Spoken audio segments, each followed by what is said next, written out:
नमस्कार, जय शिवराय मित्रांनो. आता आहे रंकाळा तलावावर.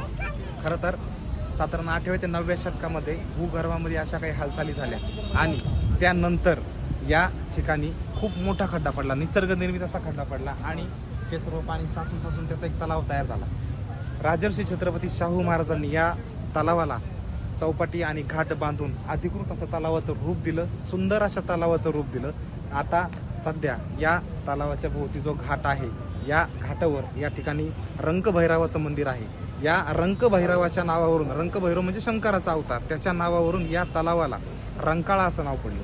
त्या पलीकडच्या बाजूला आपण जर पाहिलं तर तिथे आतमध्ये संध्या मठ आहे. हा संध्या मठ साधारण हेमाद्री पंडित जो आहे, हेमाडपंथी, त्यांनी जी हेमाडपंथी शैली विकसित केली, त्या शैलीचं प्रतिरूप आपल्याला त्या ठिकाणी बघायला मिळतं. आणि सर्वात महत्त्वाचं म्हणजे अतिशय दुर्मिळ अशी असणारी एक नंदीची भली मोठी भव्य मूर्ती आपल्याला त्या संध्या मठात पाहायला मिळते.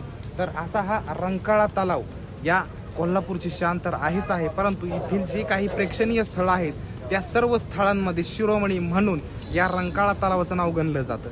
तर हा रंकाळा तलाव आपण पाहण्यासाठी नक्कीच यायला हवा.